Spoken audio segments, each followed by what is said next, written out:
देखो last class में जो हमने किया था उस पे थोड़ा सा और डिस्कशन करते हैं। तो अभी बच्चे आए हैं 22। कोई बात नहीं, लास्ट क्लास में किया ही हुआ था, तो जो नए आएंगे उनको कुछ नया नहीं लगेगा। तो रिड्यूसिंग कैरेक्टर देखो क्या होता है। रिड्यूसिंग कैरेक्टर, कौन जितना ज्यादा जल्दी रिड्यूस हो जाएगा, ठीक है, वो दूसरों को क्या करेगा, ऑक्सीडाइज करेगा। ठीक है, और जो जितना ज्यादा खुद क्या हो जाएगा, ऑक्सीडाइज हो जाएगा, वो दूसरों को क्या करेगा, रिड्यूस करेगा। ठीक है, तो यहाँ पे क्या हो रहा है कि रिड्यूसिंग कैरेक्टर अगर अच्छा है, इसका मतलब वो इजीली ऑक्सीडाइज हो जा रहा है। इजीली ऑक्सीडाइज होने का क्या मतलब है, ऑक्सीडेशन क्या होता था, loss of electron. Easily oxidize होने का क्या मतलब है कि इजीली इलेक्ट्रॉन को दे देगा, और इजीली इलेक्ट्रॉन को देने का क्या मतलब है कि आयनाइजेशन एनर्जी उसकी क्या रही होगी, कम रही होगी। ठीक है, तभी तो इजीली दे दे रहा है। मतलब कि जो रिड्यूसिंग कैरेक्टर है, it will be directly inversely proportional to the ionization energy. इतनी बात क्लियर है सबको। reducing character will be inversely proportional to the ionization energy। और जितने भी मेटल्स होते हैं, आपको पता है सारे मेटल्स क्या होते हैं, मोस्टली क्या होते हैं, सारे इलेक्ट्रोपॉजिटिव होते हैं। इलेक्ट्रोपॉजिटिव का क्या मतलब है कि वो इलेक्ट्रॉन को लूज करना चाहते हैं, और लूज कब कर पाएंगे, जब इनकी आयनाइजेशन एनर्जी क्या होगी, लो होगी। ठीक है, तो आयनाइजेशन एनर्जी लो होगी तो वो इजीली इलेक्ट्रॉन को लूज कर पाएंगे, और उतने ही अच्छे क्या होंगे, रिड्यूसिंग एजेंट्स होंगे। जबकि अगर नॉन मेटल्स की बात करें तो non metals they tend to gain electron and hence they have oxidizing character। उल्टा हो जाएगा। ठीक है, ऑक्सीडाइजिंग बिहेवियर, ऑक्सीडाइजिंग कैरेक्टर किसके डायरेक्टली प्रोपोर्शनल हो जाएगा, आयनाइजेशन एनर्जी के। वो आयनाइज होना नहीं चाहेगा, वो तो इलेक्ट्रॉन लेना चाहेगा, देना नहीं चाहेगा। ठीक है, तो ये था कुछ रिड्यूसिंग कैरेक्टर और ऑक्सीडाइजिंग कैरेक्टर हम कैसे बता सकते हैं आयनाइजेशन एनर्जी से। ठीक है, सीजियम जो होता है सबसे अच्छा रिड्यूसिंग एजेंट होता है, क्योंकि आपको पता है वो इजीली इलेक्ट्रॉन दे देगा, क्योंकि इसका साइज एक तो सबसे बड़ा है, सबसे नीचे आता है, और ये इसको एक इलेक्ट्रॉन देना होता है, तो it is the most electropositive element also. ठीक है, मोस्ट इलेक्ट्रोपॉजिटिव एलिमेंट, तो इसलिए भी ये क्या करता है, जल्दी दे देता है इलेक्ट्रॉन्स को, enhance it is a very good reducing agent. ठीक है, फ्लोरीन की वही बात करें तो फ्लोरीन इलेक्ट्रॉन लेना चाहेगा, देना नहीं चाहेगा, and hence it is a very strong oxidizing agent. ठीक,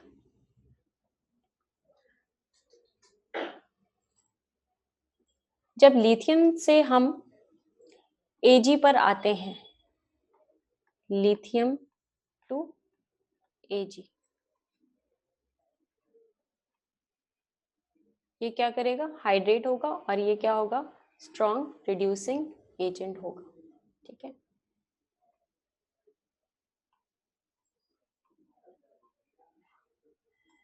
एसिडिक एंड बेसिक कैरेक्टर मैंने बताया था। Acidic and basic character is directly related with the metallic character.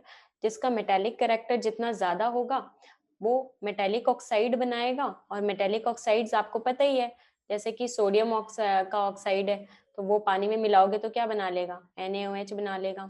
ठीक है, मैग्नीशियम का ऑक्साइड है, कैल्शियम का ऑक्साइड है, ये सारे पानी मिलाने पे क्या बना लेते हैं, बेस बना लेते हैं। मतलब इनका नेचर क्या हो जाएगा, बेसिक नेचर हो जाएगा। जबकि नॉन मेटेलिक ऑक्साइड्स हो गए जितने आपके, जैसे कार्बन डाइऑक्साइड हो गया, या फिर आपका क्या हो गया, नाइट्रोजन ऑक्साइड हो गया, सल्फर डाइऑक्साइड हो गया, ये सारे को पानी में मिलाने पे क्या करते हैं, ये एसिड बना लेते हैं।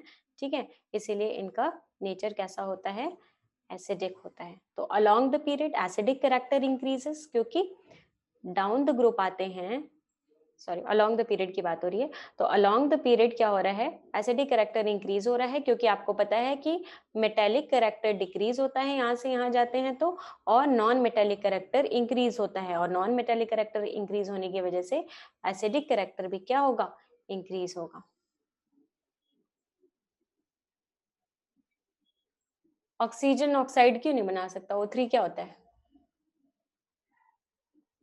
O3 क्या होता है, ऑक्सीजन का ही तो ऑक्साइड है, तो उससे भी नेचर पता लगता है हमें। ठीक है, और बेसिकली नॉन मेटल्स क्या होते हैं?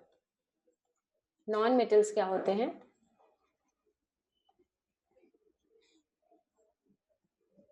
इलेक्ट्रोनेगेटिव होते हैं, ठीक है। तो डाउन द ग्रुप जब हम जा रहे हैं तो मेटेलिक कैरेक्टर क्या हो रहा है, बढ़ रहा है, और मेटेलिक कैरेक्टर के बढ़ने से क्या हो जाएगा, बेसिक कैरेक्टर बढ़ेगा, ठीक है। डाउन द ग्रुप जैसे कि Li2 Na2 K2, तो बेसिक कैरेक्टर क्या हो रहा है, डाउन द ग्रुप इंक्रीज हो रहा है। अलोंग द पीरियड देखो lithium, beryllium, boron, carbon dioxide और ये, ठीक है। एक तरह का ऑक्साइड होता है, नाम सुना होगा आपने, एम्फोइट्रिक ऑक्साइड। तो एम्फोइट्रिक ऑक्साइड्स वो ऑक्साइड्स होते हैं विच बिहेव्स एज बोथ, जिनके पास एसिडिक कैरेक्टर भी होता है और बेसिक कैरेक्टर भी होता है, ठीक है। मतलब वो एसिड के साथ भी रिएक्ट कर जाते हैं और बेसिस के साथ भी रिएक्ट कर जाते हैं, ठीक है। तो वो होते हैं एम्फोइट्रिक ऑक्साइड्स।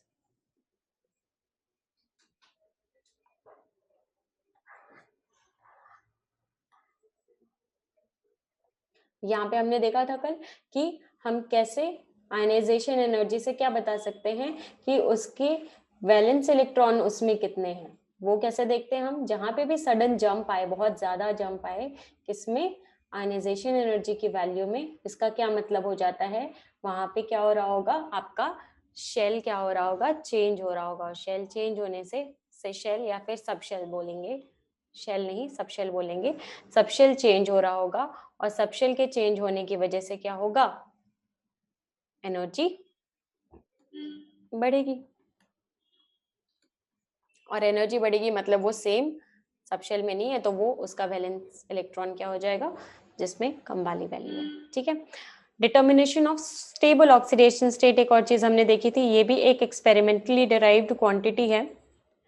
क्या कि जब आयनाइजेशन, दो आयनाइजेशन एनर्जी वैल्यूज हम देख रहे हैं और दोनों का जो डिफरेंस है, हम मान लो देख रहे हैं A प्लस का और A+2 का, ठीक है। अब इनके आयनाइजेशन एनर्जी का जो डिफरेंस है, अगर तो वो ग्रेटर देन क्या हो, 16 इलेक्ट्रॉन वोल्ट, ठीक है। इनका आयनाइजेशन एनर्जी का जो डिफरेंस है वो अगर ग्रेटर देन क्या हो, 16 इलेक्ट्रॉन वोल्ट, तब ऑक्सीडेशन कौन सा स्टेबल होता है, लोअर वाला ऑक्सीडेशन स्टेट, मतलब बड़ा हो तो उल्टा, ठीक है। अगर ग्रेटर देन 16 हो तो लोअर ऑक्सीडेशन स्टेट स्टेबल होगा, और अगर लेस देन 11 इलेक्ट्रॉन वोल्ट हो तब कौन सा स्टेबल होता है, हायर ऑक्सीडेशन स्टेट वाला। मतलब इधर कौन सा होगा, इस केस में अगर ऐसा होगा तो A+ जो होगा वो ज्यादा स्टेबल होगा, A+2 स्टेबल नहीं होगा। लेकिन अगर इस केस में देखा जाए तो higher oxidation state that is A+2 ये स्टेबल होगा। तो हमें आयनाइजेशन एनर्जी से ये भी पता चलता है। These are the applications of ionization energy. Clear है सबको? और अगर between 11 electron volt and 16 electron volt है तो क्या हो जाएगा हमारा, दोनों ही स्टेबल होंगे, ठीक।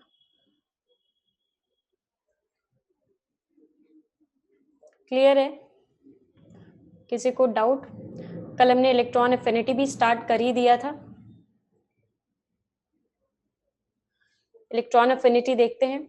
तो energy released when an electron is added to a gaseous isolated atom, ठीक है। इलेक्ट्रॉन एफिनिटी मतलब जब आप इलेक्ट्रॉन को ऐड करा रहे हो, जबकि आयनाइजेशन में क्या कर रहे थे, इलेक्ट्रॉन को बाहर निकाल रहे थे, ठीक है। लेकिन दोनों ही केस में सिमिलैरिटी क्या है, हम दोनों ही काम किस में करेंगे, एक गैसियस आइसोलेटेड एटम में करेंगे, ठीक। तो जो एनर्जी रिलीज होगी, ठीक है, वो हो जाएगा हमारा इलेक्ट्रॉन अफिनिटी।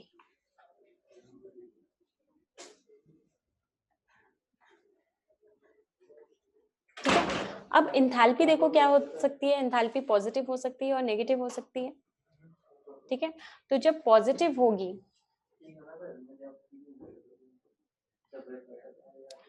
पॉजिटिव होगी इसका क्या मतलब हो रहा है कि एनर्जी वो क्या कर रहा है, गेन कर रहा होगा, ठीक है। एनर्जी गेन कर रहा होगा। और एनर्जी गेन कब करेगा कोई भी चीज, जब वो अनस्टेबल होगा एनर्जी गेन करेगा अपने आपको स्टेबल करने के लिए, ठीक है। और नेगेटिव है तो क्या है, मतलब यहाँ पे क्या है, एक्सोथर्मिक होता है, मतलब वो स्टेबल हो चुका है और एनर्जी क्या कर रहा है, रिलीज कर रहा है, ठीक है। तो जनरली जो फर्स्ट EA होता है, EA1, that is generally negative. ठीक है, नेगेटिव होता है क्योंकि जब पहली बार आप इलेक्ट्रॉन ऐड करोगे तो एनर्जी रिलीज होगा, जब दूसरी बार इलेक्ट्रॉन ऐड करोगे तो क्या होगा, वहां पे इलेक्ट्रॉन इलेक्ट्रॉन रिपल्शन बढ़ जाएगा, जिसकी वजह से जो आपका एंथैल्पी है वो क्या हो जाएगा, सेकेंड वाला, और उसके बाद वाला सारा क्या आ जाएगा, पॉजिटिव आ जाएगा। क्लियर है सबको?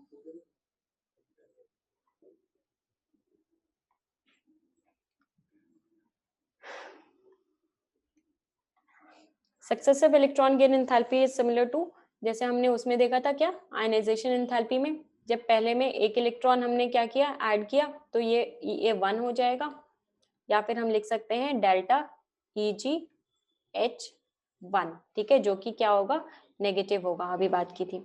ऑक्सीजन का क्या होता है, ऑक्सीजन का भी सेम होगा क्या, पहला वाला तो नेगेटिव होगा, दूसरा वाला साइज स्मॉल होने की वजह से और इंटर इलेक्ट्रॉनिक रिपल्शन होने की वजह से जब दूसरी बार इलेक्ट्रॉन ऐड करोगे तो वो रेजिस्ट करेगा इलेक्ट्रॉन को ऐड करना, जिसके लिए उस रेजिस्टेंस को आपको ओवरकम करने के लिए इसको एनर्जी क्या करनी पड़ेगी, देनी पड़ेगी, तो एनर्जी ये गेन करेगा और गेन करेगा, तो डेल्टा Eg क्या हो जाएगा, पॉजिटिव हो जाएगा।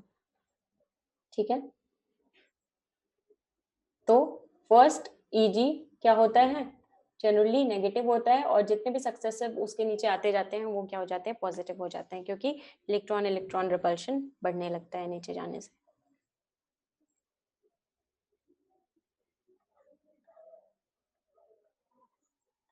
Factors affecting EA is similar to the factors affecting ionization energy।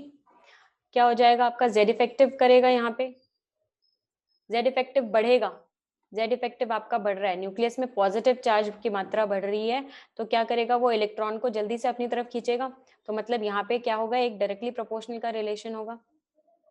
ठीक है, साइन कन्वेंशन आपको पता ही है, मैंने कल बताया था कि डेल्टा EgH क्या होता है, हमेशा माइनस ऑफ EA होता है। ठीक है, तो यहाँ पे हो जाएगा आपका डायरेक्ट रिलेशन हो जाएगा, यहाँ पे नंबर ऑफ शेल बढ़ते जाएंगे, न्यूक्लियस से दूर होता जाएगा, फोर्स ऑफ अट्रैक्शन कम होता जाएगा, तो EA कम होता जाएगा, इनवर्स रिलेशन, दूसरा फैक्टर।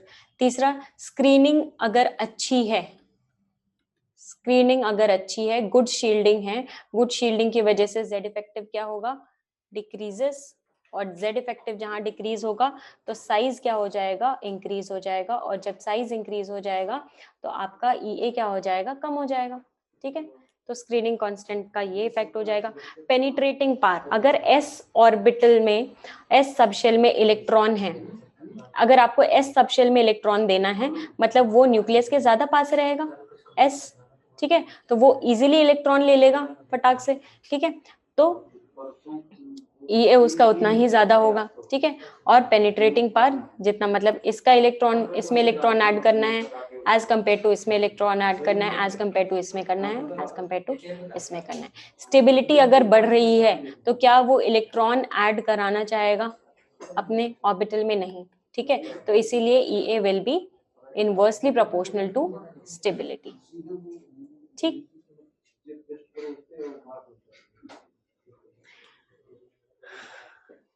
कल पढ़ाई था हमने ये सब।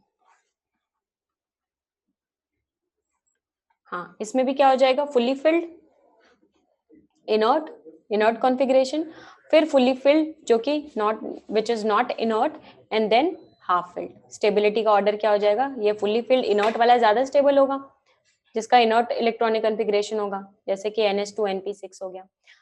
Then fully filled which is not inert, जैसे कि NH2, बहुत जैसे बेरिलियम में क्या है, इनर्ट तो नहीं है लेकिन 1s2 2s2 क्या है, फुल्ली फिल्ड है। ठीक है, देन हाफ फिल्ड, जैसे कि हमारा नाइट्रोजन वाले में हो गया। ठीक है, NH2 NP3। ठीक, ये हो जाएगा स्टेबिलिटी। अब इसका ट्रेंड देख लेते हैं कैसे होता है along the period and down the group.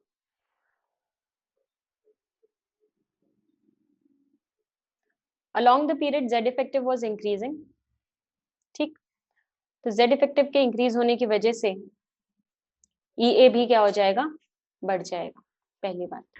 ठीक है, मतलब EA बढ़ने का क्या मतलब है, EA इज इंक्रीजिंग, तो डेल्टा EG क्या हो जाएगा, H, क्योंकि ये क्या हो रहा है, बढ़ रहा है, और साइन कन्वेंशन तो उल्टा है, मतलब ये क्या हो जाएगा, और ज्यादा मतलब नेगेटिव वैल्यू करते जाएगा, ठीक है। जैसे कि -100 है, फिर -200, -300 and so on, it will become more electronegative. जबकि Ea अगर पॉजिटिव है तो 100 है तो 200 हो जाएगा, फिर 300 हो जाएगा एंड सो ऑन, ठीक है। साइन उल्टा होता है Ea और EGH का।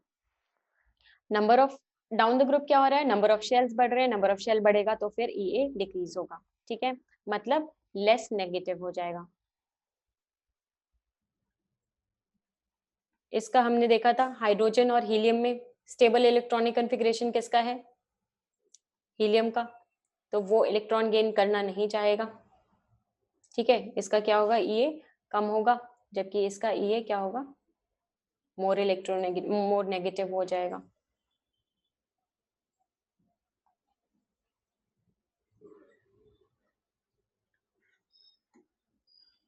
सेकेंड पीरियड में अगर आए तो ये क्या होता है, लीव ए बकन ऑफ नी, ठीक है। तो अब देखो इसमें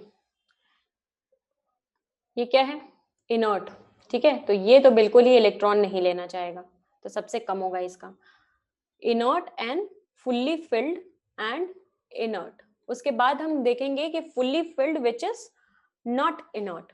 तो fully filled which is not inert में एक तो आता है अपना बेरिलियम और एक आता है नाइट्रोजन, ठीक है। अब उसमें ये इसका साइज क्या है, ये क्या है 1s2 2s2, और ये क्या है 1s2 2s2 2p3। तो इसमें भी ये कौन है, ये ज्यादा स्टेबल है, ये इलेक्ट्रॉन नहीं लेना चाहेगा, तो neon, then we have beryllium, then we have nitrogen. अब बाकी अब देखो बोरॉन और लिथियम में, तो लिथियम का क्या होता है 1s2 2s1, ठीक है, जबकि बोरॉन का क्या हो जाएगा 1s2 2s2 2p1, ठीक है। अब देखो, अब इसको इलेक्ट्रॉन चाहिए, ये हमारा लिथियम है और ये हमारा बोरॉन।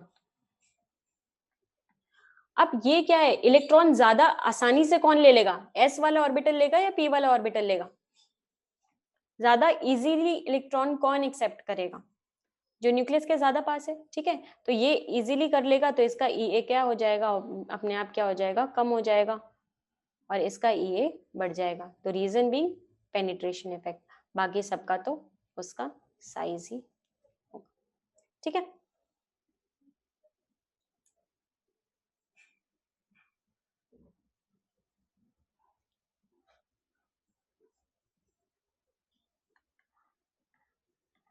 थर्ड पीरियड की बात करते हैं।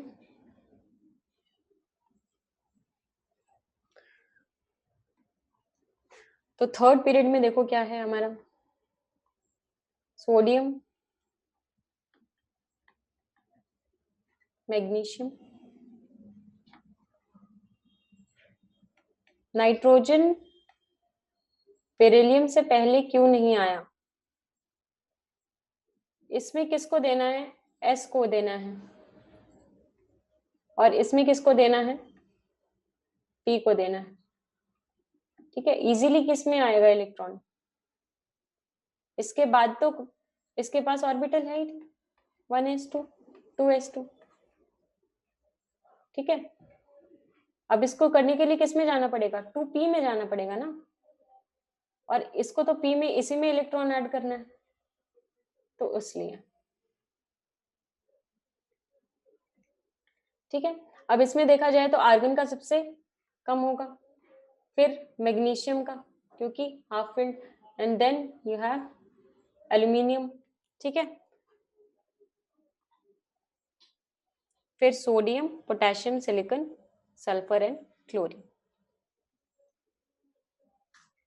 हमें सारी चीजें देखनी है, एक तो स्क्रीनिंग भी देखना है, साइज भी देखना है, और हमें क्या देखना है, हाफ फिल्ड और फुली फिल्ड भी देखना है। तो सारे को कंसिडर करके उसके बाद करेंगे।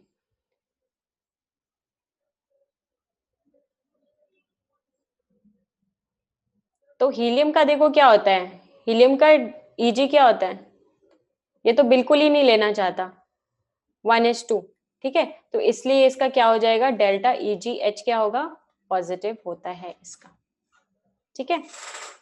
और बाकी सबका क्या होगा, लेस देन और इक्वल टू 0। ग्रुप 17 की अगर बात करें, FCl BrNI, तो इसमें देखो फ्लोरीन और क्लोरीन में अगर बात करें तो कौन इजीली इलेक्ट्रॉन एक्सेप्ट करेगा बताओ। साइज तो फ्लोरीन का छोटा है और क्लोरीन का बड़ा है, फ्लोरीन को करना चाहिए था, लेकिन आपको पता है यहां से जब लेफ्ट टू राइट जाते हैं तो साइज क्या होता है, डिक्रीज होता है। मतलब फ्लोरीन का साइज सबसे छोटा, फ्लोरीन का साइज सबसे छोटा, ये बात समझ में आती है। अब सबसे छोटे में जो आउटर मोस्ट शेल है उसमें ऑलरेडी कितने इलेक्ट्रॉन्स हैं, 7, 1 2 3 4 5 6 7, ठीक है, 7 इलेक्ट्रॉन इसमें ऑलरेडी है। और क्लोरीन का साइज थोड़ा सा बड़ा होगा, मतलब एक शेल इसमें ज्यादा होगा, और उसके भी आउटर मोस्ट शेल में कितने इलेक्ट्रॉन होंगे, 1 2 3 4 5 6 7, ठीक है। अब दोनों में 7-7 इलेक्ट्रॉन है, दोनों को क्या चाहिए, एक एक इलेक्ट्रॉन चाहिए, चाहिए कि नहीं चाहिए। अब ये देखो इसका रूम छोटा है, अब इसको 8 इलेक्ट्रॉन अकोमोडेट करना है, तो अगर 8वां इलेक्ट्रॉन ये वाला आया तो क्या इनके बीच में रिपल्शन बढ़ जाएगा, क्यों, क्योंकि एक तो ऑलरेडी इसका रूम छोटा था, ऊपर से 8 इलेक्ट्रॉन को अकोमोडेट करा दिया हमने, जबकि अगर इसमें 8वां इलेक्ट्रॉन आया तो ये उतना ज्यादा कोई खास रिपल्शन तो शो करेगा, लेकिन इससे तो कम ही करेगा ना, क्योंकि इसके पास साइज क्या है, ज्यादा है, तो इजीली कौन एक्सेप्ट कर लेगा, क्लोरीन, ठीक है। इसीलिए क्योंकि फ्लोरीन का साइज, रीजन क्या हो जाएगा, फ्लोरीन का साइज एक्सेप्शनली स्मॉल है, जिसकी वजह से इंटर इलेक्ट्रॉनिक रिपल्शन बढ़ जाएगा, इसलिए क्लोरीन इजीली एक्सेप्ट कर लेगा, उसके बाद फ्लोरीन, एंड देन आपका साइज वाला रोल प्ले करेगा ब्रोमीन एंड आयोडीन।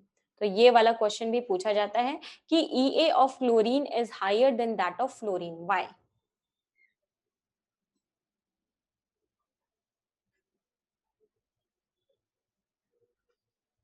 हाँ, इलेक्ट्रोनेगेटिव तो सबसे ज्यादा है, वो बात तो सही है, लेकिन जब एक्चुअली आप इलेक्ट्रॉन अकोमोडेट करा रहे हो उस छोटे से रूम में, फ्लोरीन के छोटे से सबशेल में, तो उस टाइम पे फ्लोरीन क्या करेगा, पीछे हट जाएगा, क्योंकि उसका क्या होगा, साइज बहुत ही ज्यादा छोटा है, तो उस टाइम पे फ्लोरीन एक्सेप्ट करना नहीं चाहेगा, ठीक है। इसीलिए उसका अगर जब हम EA की बात करते हैं, इलेक्ट्रॉन की तरफ उसकी अफिनिटी कितनी है, electronegativity and electron affinity are two different things. Electronegativity is the tendency to attract the shared pair of electron towards itself, जबकि इलेक्ट्रॉन अफिनिटी होता है कि उस एलिमेंट को, उस पर्टिकुलर एलिमेंट को इलेक्ट्रॉन की कितनी ज्यादा इच्छा है, कितनी चाह है, अफिनिटी मतलब लव फॉर इलेक्ट्रॉन, कितना ज्यादा उसको इलेक्ट्रॉन की जरूरत है, ठीक है। अब फ्लोरीन का साइज तो, उसका घर तो वैसे ही छोटा है, वो क्यों अपने और मेहमान को बुलाएगा, ठीक है, तो इसलिए ऐसा होता है। तो यही रीजन है इन पीरियड 2, एक तो पीरियड 2 में है, ठीक है, तो extra electron goes to small shell, ठीक है, स्मॉल शेल में जा रहा है, where it feels repulsion, while in period 3 chlorine किस में है, पीरियड 3 में है, जबकि वहां पे साइज थोड़ा ज्यादा है, स्पेशियस है पीरियड 3, क्योंकि वहां शेल बड़ा होगा, तो repulsion is less due to large size, इसीलिए ये रीजन होता है। तो नाइट्रोजन का भी क्या होना चाहिए, इलेक्ट्रॉन अफिनिटी वैसे तो क्या होना चाहिए, ज्यादा होना चाहिए एज कम्पेयर टू फॉस्फोरस, लेकिन इसका ये हो जाएगा, फॉस्फोरस का ज्यादा हो जाएगा। ऑक्सीजन का भी सेम केस हो जाएगा, ऑक्सीजन का क्या हो जाएगा, सल्फर से कम हो जाएगा, एंड फ्लोरीन का क्या हो जाएगा, क्लोरीन से कम हो जाएगा। रीजन वही हो जाएगा कि सेकेंड पीरियड में साइज तो ब्रोमीन से ज्यादा तो इसलिए है क्योंकि इसका, आप देखो अब ये रेजिस्ट तो कर रहा है, लेकिन इतना भी नहीं रेजिस्ट कर रहा है कि ब्रोमीन का तो साइज बढ़ गया, ये किस में आ गया, कौन से पीरियड में आ गया, ये सेकेंड थर्ड फोर्थ पीरियड में आ गया, जबकि ये किस में है, फर्स्ट पीरियड में। तो यहाँ पे आपको पेनिट्रेशन भी तो देखना है कि यहाँ पे शेल कौन सा है, इस शेल में डालना है आपको इलेक्ट्रॉन, और यहाँ पे फोर्थ में डालना है, तो किस में ज्यादा आएगा अट्रैक्शन, ठीक।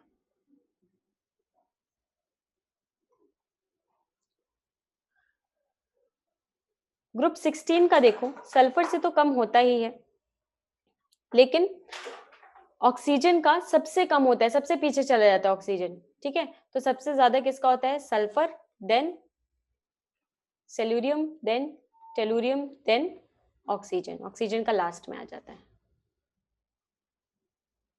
ठीक है, तो ये हो जाता है।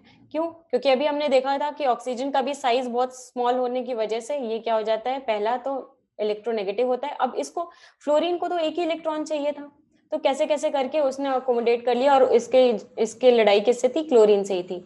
लेकिन अब ऑक्सीजन को कितने इलेक्ट्रॉन चाहिए? एक तो साइज छोटा, ऊपर से उसको 2 इलेक्ट्रॉन चाहिए। ठीक है, तो एक तो वो कैसे भी करके एक्सेप्ट कर लेगा, लेकिन दूसरे में तो बिल्कुल ही ना बोल देगा, और ना बोल के सबसे पीछे चला जाएगा कि मैं ऐसा ही सही हूं। ठीक है, तो ये याद कर लेना, ये दिस इज इम्पोर्टेंट, पूछा जाता है एग्जाम में। ठीक है, कि ऑक्सीजन का सबसे कम क्यों होता है।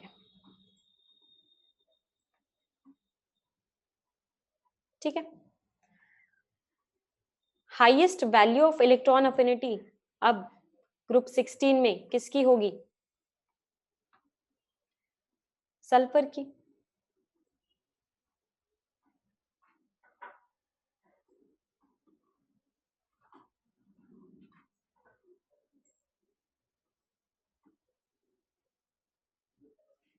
तो सीजियम का आयनाइजेशन एनर्जी, सीजियम क्यों क्या होता है, एक सब बहुत अच्छा मेटल होता है। ठीक है, तो सीजियम का आयनाइजेशन एनर्जी सबसे कम होता है, इसीलिए वो बहुत ही रिएक्टिव मेटल होता है, क्योंकि उसको तो एक ही इलेक्ट्रॉन चाहिए, वो फटक से क्या कर देगा, एक इलेक्ट्रॉन देख के सीजियम प्लस बना लेगा। ठीक है, तो इसका आयनाइजेशन एनर्जी क्या होता है, मिनिमम होता है, क्योंकि it will tend to lose its electron very easily. जबकि अगर क्लोरीन की बात करें तो वो क्या करना चाहेगा, it will tend to gain the electron very easily, तो इसलिए उसका ई क्या हो जाएगा, मैक्सिमम। तो ये क्या हो जाएगा, मोस्ट रिएक्टिव नॉन मेटल। तो मोस्ट रिएक्टिव मेटल है हमारा caesium, most reactive non metal is chlorine. ठीक है, और हीलियम की बात करें तो हीलियम तो देखो, एक तो स्टेबल है, इनर्ट गैस है। ठीक है, और दूसरा उसका साइज भी छोटा है, तो इसका आयनाइजेशन एनर्जी तो बिल्कुल ही मना कर देगा कि मैं तो इलेक्ट्रॉन दूंगा ही नहीं। तो आयनाइजेशन एनर्जी चाहे कितनी भी एनर्जी दे दो, मेरे को इलेक्ट्रॉन नहीं देना, तो आयनाइजेशन एनर्जी सबसे मैक्सिमम हो जाएगा। और अफिनिटी, इसको इच्छा नहीं है बिल्कुल इलेक्ट्रॉन लेने की, इसलिए ई क्या हो जाएगा, इसका मिनिमम हो जाएगा। तो most non reactive non metal हमारा क्या हो जाएगा, हीलियम। ठीक है, अब देखो इलेक्ट्रॉन गेन एंथैल्पी की अगर वैल्यू हमें प्रेडिक्ट करनी है, तो हमने बोला था कि जिसको इलेक्ट्रॉन की इच्छा होगी वो जल्दी से इलेक्ट्रॉन गेन कर लेगा, और इलेक्ट्रॉन गेन करने के बाद क्या करेगा, एनर्जी लूज करेगा पहली बार जब इलेक्ट्रॉन गेन करेगा। और एनर्जी अगर लूज करेगा तो डेल्टा ईजीएच की साइन क्या हो जाएगी, एनर्जी लूज करने का मतलब एक्सो, और एक्सो मतलब डेल्टा एजी की साइन नेगेटिव, पहली बात। ठीक है, क्या मेटल्स को इच्छा होगी इलेक्ट्रॉन को लूज कर गेन करने की? क्या मेटल्स के लिए इलेक्ट्रॉन अफिनिटी होगी? बिल्कुल नहीं होगी। तो क्या वो इलेक्ट्रॉन गेन करना चाहेगा? नहीं करना चाहेगा। अगर जबरदस्ती हम इलेक्ट्रॉन गेन करवाना चाहें भी उसको, तो हमें उसके साथ साथ उसको क्या करना पड़ेगा, थोड़ी बहुत एनर्जी देनी पड़ेगी, थोड़ी बहुत क्या, बहुत ज्यादा एनर्जी देनी पड़ेगी, और इसलिए उसका डेल्टा ईजीएच क्या हो जाएगा, मेटल्स के लिए पॉजिटिव।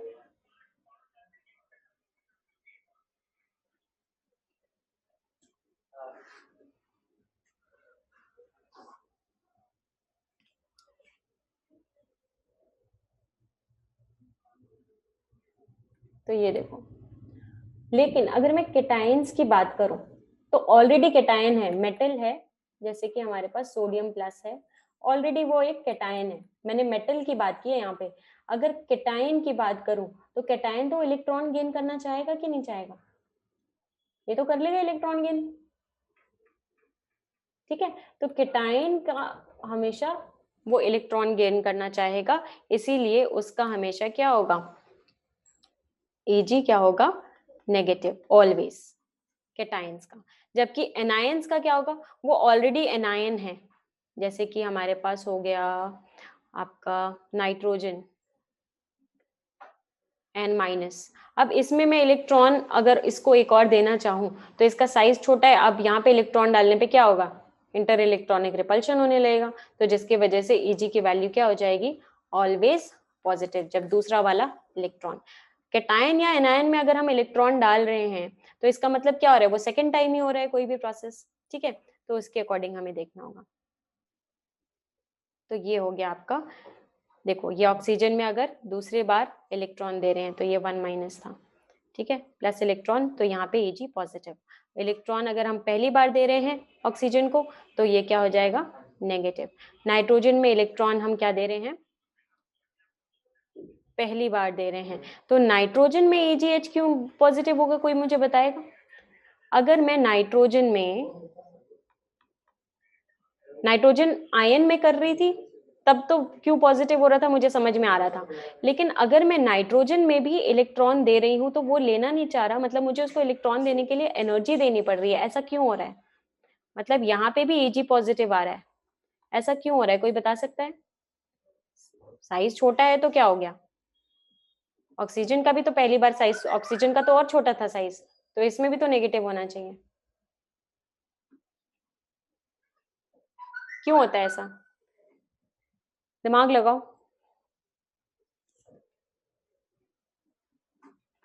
नाइट्रोजन का कॉन्फ़िगरेशन कुछ स्पेशल है, इलेक्ट्रॉनिक कॉन्फ़िगरेशन है,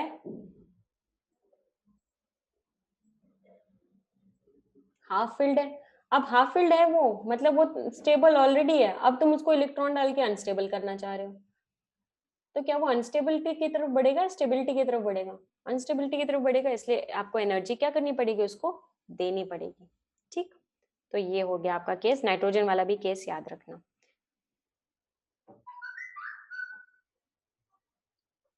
ठीक है। तो यहाँ पे देखो एक सोडियम का एक केस है, यहाँ पे सोडियम में हमने क्या किया, ये वाला केस डिस्कस कर रही हूँ। सोडियम में क्या किया, पहले तो हमने इलेक्ट्रॉन उसमें से निकाला, एक इलेक्ट्रॉन निकाला, पहली बार इलेक्ट्रॉन निकाला, तो इसके करस्पॉन्डिंग कौन सी एनर्जी आएगी,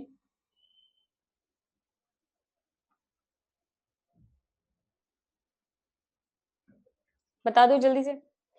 नाइट्रोजन ने पहली बार इलेक्ट्रॉन निकाला फर्स्ट स्टेप में, इसके करस्पॉन्डिंग कौन सी एनर्जी आएगी, IE1, ठीक है।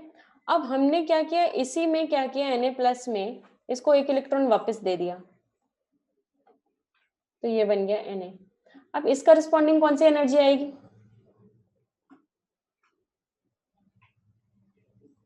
इसके करस्पॉन्डिंग आएगी आपकी डेल्टा PgH, ठीक है, इलेक्ट्रॉन गेन एंथैल्पी, ठीक है। अब यहाँ पे क्या बोल रहा है कि चाहे कितना भी हो, IE क्या हो जाएगा, चाहे कितने भी नंबर का हो, वो किसके बराबर हो जाएगा, माइनस ऑफ डेल्टा PgH, क्योंकि साइन कन्वेंशन क्या होता है, उल्टा होता है, प्लस EA ऑफ X, ठीक है। तो ये हो जाएगा हमारा,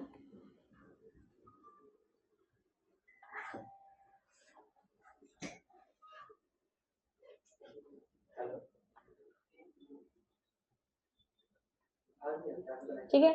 अगर क्लोरीन का देखें, क्लोरीन का सेम देखें, तो क्लोरीन ने अगर एक इलेक्ट्रॉन दे दिया, मतलब एक्सेप्ट कर लिया, तो इसने बनाया क्लोराइड, ठीक है। तो क्लोराइड आयनाइजेशन एनर्जी, अगर इसमें अगर मुझे इलेक्ट्रॉन निकालना होगा तो ये क्या आ जाएगा, आयनाइजेशन एनर्जी, ये एक आयन है और कितने इसके ऊपर कितना चार्ज है, सिंगल चार्ज है, मतलब 1 चार्ज है, तो इसको बोलते हैं ionization energy of univalent atom, ion.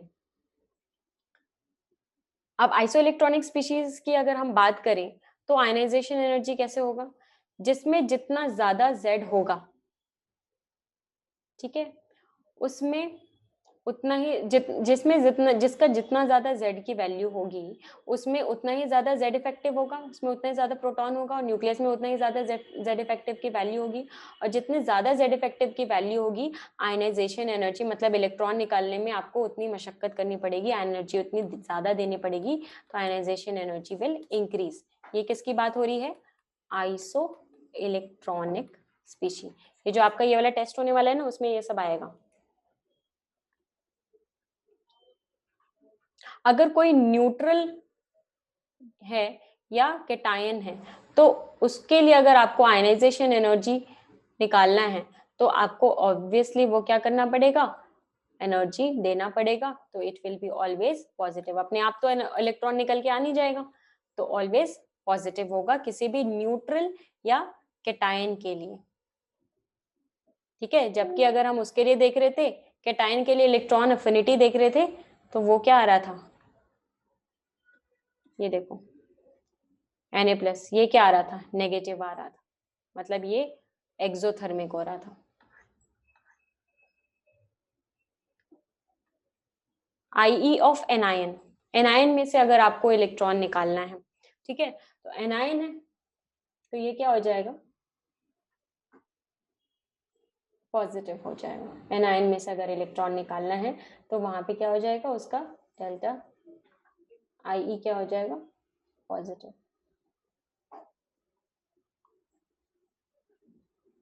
ठीक है, तो यहाँ पे पहले स्टेप में नेगेटिव, IE तो पॉजिटिव होगा ही। ठीक है, अब यहाँ पे ये देखो ये क्या हो रहा है, सेकेंड स्टेप में जो डेल्टा Eg आया वो आया पॉजिटिव। ठीक है, अब यहाँ के करस्पॉन्डिंग जो आयनाइजेशन एनर्जी होगा वो क्या होगा, देखो ये क्या आ रहा है, सिर्फ नेगेटिव साइन आ जा रहा है, किसका, 842 किलो जूल पर मोल। ऐसा क्यों हो रहा है, क्योंकि ये क्या करेगा, एनर्जी रिलीज करेगा ना, जब एक इलेक्ट्रॉन इसमें से निकाल दोगे तो ये स्टेबल हो जाएगा बेचारा, वैसे ही छोटे में इसको वो कंजेस्टेड हो रहा था, तो ये क्या करेगा, एक इलेक्ट्रॉन निकालने के बाद ये क्या करेगा, एनर्जी रिलीज करेगा। और कितना एनर्जी रिलीज करेगा, जितना एनर्जी उसको दिया गया था एक इलेक्ट्रॉन ऐड करने पर, उतना एनर्जी वो क्या करेगा, रिलीज कर देगा। ठीक है, अब एक और टर्म पढ़ते हैं, इलेक्ट्रोनेगेटिविटी। तो इलेक्ट्रोनेगेटिविटी अभी मैंने जैसे आपको बताया कि इलेक्ट्रोनेगेटिविटी एक प्रॉपर्टी होती है, ठीक है, टेंडेंसी होती है, tendency to attract the shared pair of electron, tendency to attract the shared pair of electron towards itself, ठीक है, इन कोवलेंटली बॉन्डेड मॉलिक्यूल। ठीक है, तो किसी भी कोवलेंटली बॉन्डेड मॉलिक्यूल में जो टेंडेंसी होगी किसी भी इलेक्ट्रॉन पेयर को अपनी तरफ अट्रैक्ट करने की, उसी को कहते हैं इलेक्ट्रोनेगेटिविटी। अगर मैं ए और ए की बात करूं, जैसे कि हाइड्रोजन है, तो हाइड्रोजन है H2 और कैसे बॉन्डेड है, कोवलेंटली। अब इसमें देखो हाइड्रोजन हाइड्रोजन का तो इलेक्ट्रोनेगेटिविटी सेम है, तो अगर यहाँ पे इलेक्ट्रॉन है तो कोई क्या एक दूसरे को खींच रहा होगा ये इलेक्ट्रॉन, नहीं, क्यों, क्योंकि ये दोनों का ही क्या हो रहा होगा, बराबर इलेक्ट्रोनेगेटिविटी है, तो ये दोनों क्या कर रहे होंगे, बीच में अपने इलेक्ट्रॉन को रख रहे होंगे, कोई केस खिंचातानी नहीं हो रही होगी। लेकिन अगर यहाँ पे बात करें ए और बी की, ठीक है, ए और बी की बात करें, और हमें पता है अगर ये गिवन है कि X A is greater than X B, ठीक है, एक्स ए का क्या मतलब है, जब एक्स ऐसे लिखते हैं इसका मतलब इलेक्ट्रोनेगेटिविटी होती है। तो अगर इसकी इलेक्ट्रोनेगेटिविटी ज्यादा है तो ये क्या करेगा, इलेक्ट्रॉन को अपनी तरफ ज्यादा खींचेगा, शेयर्ड पेयर ऑफ इलेक्ट्रॉन को, और अपनी तरफ ज्यादा अगर खींचेगा तो उसके ऊपर एक पार्शियल नेगेटिव चार्ज आ जाएगा, जिसको हम डेल्टा नेगेटिव से डिनोट करते हैं। और अगर इसके ऊपर नेगेटिव चार्ज आ गया तो इसके ऊपर क्या आ जाएगा, एक पॉजिटिव चार्ज आ जाएगा। ठीक है, और अगर उल्टा केस है, अगर बी की ज्यादा है इलेक्ट्रोनेगेटिविटी, तो बी क्या करेगा, शेयर्ड पेयर ऑफ इलेक्ट्रॉन को अपनी तरफ अट्रैक्ट करेगा और इसके ऊपर डेल्टा नेगेटिव आ जाएगा और इसके ऊपर पार्शियल पॉजिटिव चार्ज आ जाएगा। ठीक, अब कौन कौन से फैक्टर्स होते हैं जो इसको इस पे डिपेंड करते हैं, इलेक्ट्रोनेगेटिविटी जिस पे डिपेंड करता है। तो पहला हो जाएगा आपका, देखो साइज तो है ही, जिसका साइज जितना ज्यादा वो इलेक्ट्रॉन को अपनी तरफ उतना ही कम खींचेगा। ठीक है, जेड इफेक्टिव जिसका जितना ज्यादा, वो फोर्स ऑफ अट्रैक्शन उस पर उतना ही ज्यादा लेगा इलेक्ट्रॉन का, और वो उतना ही ज्यादा इलेक्ट्रोनेगेटिविटी होगी। और जितना ज्यादा चार्ज है कैटायन पे, ठीक है, अगर जैसे ए पे +4 चार्ज है तो वो उतना ही ज्यादा क्या करेगा, इलेक्ट्रॉन को अपनी तरफ खींचना चाहेगा, पोलराइज उतना ही ज्यादा करेगा, तो उसकी इलेक्ट्रोनेगेटिविटी उतनी ही ज्यादा। तो अगर जैसे ये है A+A+2 A+3, तो इसमें किसका A+4 का सबसे ज्यादा इलेक्ट्रोनेगेटिविटी होगी, इसकी tendency to attract the electron towards itself will be the most. ठीक है, एनायन पे जितना ज्यादा चार्ज, एनायन पे जितना ज्यादा चार्ज है तो क्या वो और नेगेटिव चार्ज को अपने पास लेना चाहेगा, नहीं लेना चाहेगा। तो एनायन पे जितना ज्यादा चार्ज होगा उतना ही कम इलेक्ट्रोनेगेटिविटी होगी। तो कहने का ये मतलब था। ठीक है। हाइब्रिडाइजेशन, हाइब्रिडाइजेशन आप देखोगे केमिकल बॉन्डिंग आपका नेक्स्ट चैप्टर है, उसमें देखोगे कि हाइब्रिडाइजेशन में क्या होता है। अब एस ऑर्बिटल देखो, एस ऑर्बिटल सबसे में इलेक्ट्रॉन के पाने की प्रोबेबिलिटी सबसे ज्यादा होती है। ठीक है। तो उसमें इलेक्ट्रोनेगेटिविटी किसकी ज्यादा होती है, जिसमें एस कैरेक्टर, देखो एस और पी में क्या है, 50% एस होगा और 50% पी होगा। इसमें देखा जाए तो इसमें क्या हो जाएगा, 1/3 हो जाएगा। ठीक है, 1/3 हो जाएगा और इसमें 1/4 हो जाएगा। तो इलेक्ट्रोनेगेटिविटी होती है जिसमें जितना ज्यादा एस कैरेक्टर होगा उसकी इलेक्ट्रोनेगेटिविटी उतनी ही ज्यादा होगी। क्यों? क्योंकि आपको पता है कि एस क्या होता है, न्यूक्लियस के सबसे पास होता है और न्यूक्लियस के पास होने की वजह से वहां पे इलेक्ट्रॉन्स के पाए जाने की प्रोबेबिलिटी सबसे ज्यादा होती है। तो इसलिए sp हाइब्रिडाइजेशन आप पढ़ोगे, फिर sp2, फिर sp3। Electronegativity also depends on the hybridization. अब इलेक्ट्रोनेगेटिविटी का ट्रेंड देख लेते हैं क्या होता है। देखो लेफ्ट टू राइट जा रहे हैं, साइज इज डिक्रीजिंग, तो size is decreasing, also the Z effective is increasing. तो इंक्रीज होने की वजह से इलेक्ट्रोनेगेटिविटी क्या होगी, इंक्रीज होगी। क्योंकि मेटेलिक कैरेक्टर क्या हो रहा है, डिक्रीज हो रहा है, नॉन मेटेलिक कैरेक्टर बढ़ते जा रहा है, तो इलेक्ट्रोनेगेटिविटी क्या हो जाएगी, इंक्रीज होगी। डाउन द ग्रुप आ रहे हैं तो मेटेलिक कैरेक्टर बढ़ रहा है। ठीक है, या फिर हम ये भी कह सकते हैं कि साइज क्या हो रहा है, इंक्रीज हो रहा है, और साइज इंक्रीज होने की वजह से इलेक्ट्रोनेगेटिविटी तो घटना ही है। ठीक है। अब वैल्यू ऑफ इलेक्ट्रोनेगेटिविटी हम कैसे कैलकुलेट करते हैं, तो वो कैलकुलेट करते हैं हम यूजिंग अ पॉलिंग स्केल। ठीक है, पॉलिंग स्केल एक हमें एक पैरामीटर बताया हुआ है जिससे हम क्या इलेक्ट्रोनेगेटिविटी मेजर करते हैं किसी भी एक कंपाउंड में। ठीक है, तो इलेक्ट्रोनेगेटिविटी मैंने क्या बोला था, ए और बी एक कंपाउंड बना रहा है। ठीक है, ए बी। तो अब इसमें इस कंपाउंड में पूरे के पूरे कंपाउंड में इनकी इलेक्ट्रोनेगेटिविटी देखनी है। ठीक है, क्लोरीन अगर अलग अलग है, Cl और फ्लोरीन है, इनका तो हम बता देते हैं, लेकिन अगर अलग अलग है तो कैसे बताएंगे। देखो, तो ये होता है आपका फॉर्मूला, ये होता है 0.208 under root of E A B. ठीक है, यहाँ पे ई ए बी क्या है, minus under root of E A A and into E B B. अब ये क्या होता है, अब ए बी को बॉन्ड तोड़ने में जितनी एनर्जी देनी पड़ेगी वो है आपका E A B, bond energy of A B. A A क्या है, bond energy of E A A क्या है, बॉन्ड एनर्जी, ए ए की बॉन्ड तोड़ने को जितनी एनर्जी देनी पड़ेगी वो है bond energy of A A, and E B B is the bond energy of this. ठीक है, तो ये होता है आपका फॉर्मूला, इसको याद रखना। तो ये तो था आपका किलो कैलोरी पर मोल में। अगर किलो जूल पर मोल में कर रहे हैं तो हमें पता है कि 1 calorie is equals to 4.2 joule. तो इसको हम क्या करेंगे, सिंपली डिवाइड कर देंगे, तो ये क्या आ जाएगा, 0.102 आ जाएगा, किसमें, किलो जूल पर मोल में। ठीक, हाइड्रोजन का हमें याद रखना, हाइड्रोजन का कितना होता है, 2.1, और फ्लोरीन का सबसे ज्यादा होता है कितना, 3, फ्लोरीन का होता है 4, और ये आप याद रख लो, इलेक्ट्रोनेगेटिविटी देखो, ये आपका काम भी आएगा। तो दिस इज योर इलेक्ट्रोनेगेटिविटी। ये देखो, जैसे जैसे यहाँ से जा रहे हैं तो ये मेटल था इसलिए इसकी इलेक्ट्रोनेगेटिविटी कम, फिर इसकी 1.5, यहाँ जाते जाते जा रहे हैं इलेक्ट्रोनेगेटिविटी बढ़ती जा रही है। ये आपका 2, फ्लोरीन का 2.5, देखो 0.5 से बढ़ते जा रहा है 3, ऑक्सीजन का 3.5, और सबसे ज्यादा किसका, फ्लोरीन का 4। ठीक है, तो ये आपके इलेक्ट्रोनेगेटिविटी की वैल्यूज हैं जो आपको याद रखना है। नाइट्रोजन और क्लोरीन का ऑलमोस्ट बराबर होता है। ठीक है,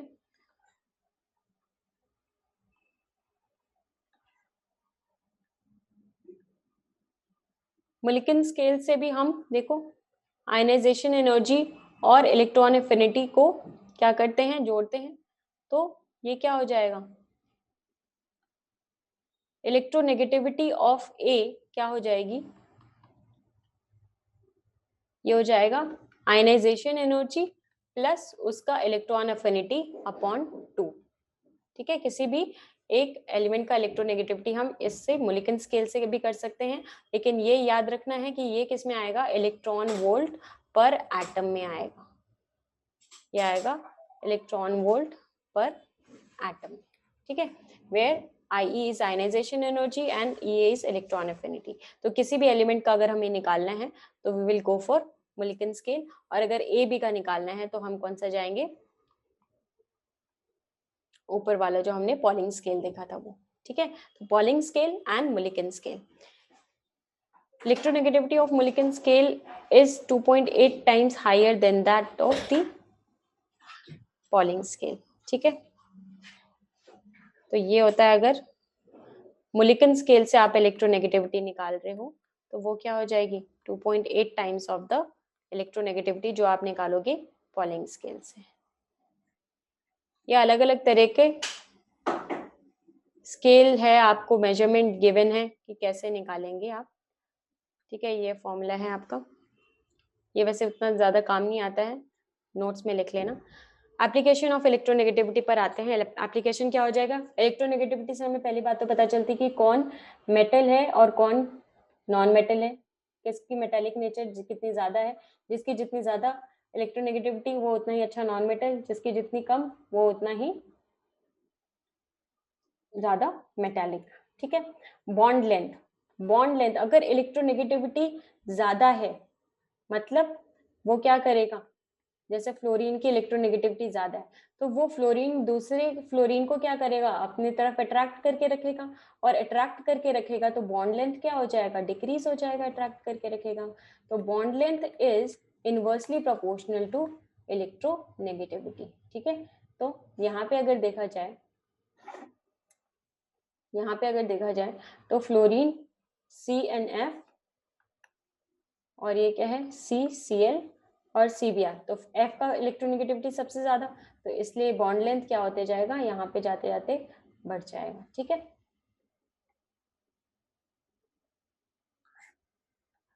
polar and non polar bond, तो कौन किसको कितने ज्यादा अट्रैक्ट कर रहा है, पोलैरिटी का जो डेल्टा पॉजिटिव और डेल्टा नेगेटिव जो डेवलप हुआ था वो किस पे डिपेंड कर रहा था, इलेक्ट्रोनेगेटिविटी पे ही तो डिपेंड कर रहा था। कौन किसको कितना ज्यादा अट्रैक्ट कर रहा है और उसके ऊपर कितना ज्यादा नेगेटिव चार्ज आ रहा है, ये कौन डिसाइड कर रहा था, इलेक्ट्रोनेगेटिविटी। तो कौन कितना ज्यादा पोलराइज हो रहा है, polarity will be depending upon the electronegativity.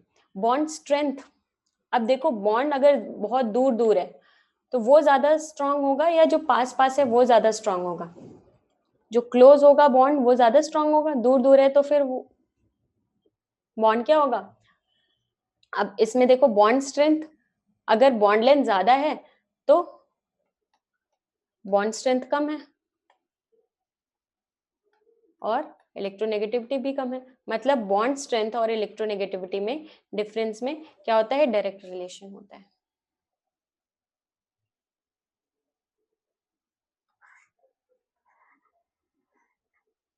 Acidic strength भी हमें पता चलता है, देखो जैसे जैसे इलेक्ट्रोनेगेटिविटी डिफरेंस बढ़ते जाता है वैसे वैसे आपका एसिडिक कैरेक्टर बढ़ते जाता है। आपको पता है कि NH3 जो होता है वो क्या होता है, माइल्ड होता है, बहुत बेस बनाता है, जबकि H2O तो न्यूट्रल ही होता है, और उसके बाद आपका आता है HF। तो जैसे जैसे इलेक्ट्रोनेगेटिविटी बढ़ती जाती है, डिफरेंस बढ़ता जाता है, वैसे ही acidic character of hydrides, acidic character of hydrides बढ़ता जाता है। ठीक है, then we have determination of percentage of ionic character, किसमें कितना ज्यादा आयनिक कैरेक्टर है। ठीक है, ये भी हमारा कौन बताता है, इलेक्ट्रोनेगेटिविटी ही बताता है। तो ये होता है आपका बहुत इंपॉर्टेंट इक्वेशन है, इस इक्वेशन से बनाते हैं 16 इंटू, देखो किसमें कितना ज्यादा इलेक्ट्रोनेगेटिविटी, कौन कितना ज्यादा आयनिक बॉन्ड बनाएगा, वो क्या होता है 16 इंटू डेल्टा ऑफ इलेक्ट्रोनेगेटिविटी। अगर ए और बी में देख रहे हैं तो उन दोनों का डिफरेंस ऑफ इलेक्ट्रोनेगेटिविटी, ठीक है, प्लस 3.5 जो चेंज इन इलेक्ट्रोनेगेटिविटी है उसका स्क्वायर। ठीक है,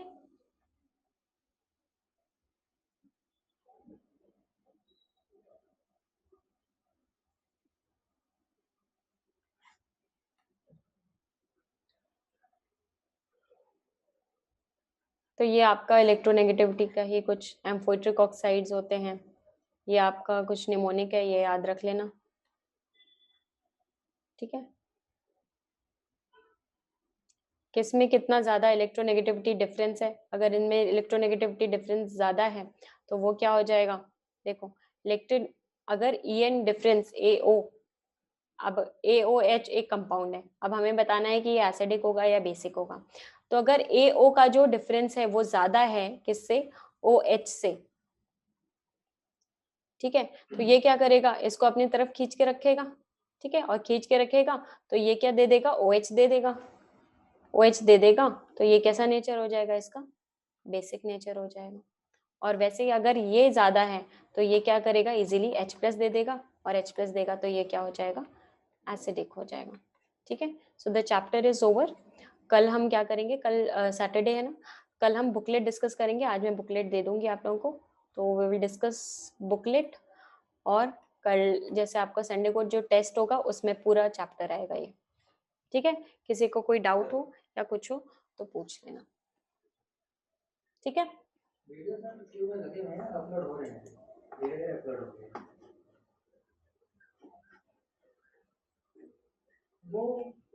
ठीक है, so I am ending the class, ठीक है, कल मिलते हैं फिर।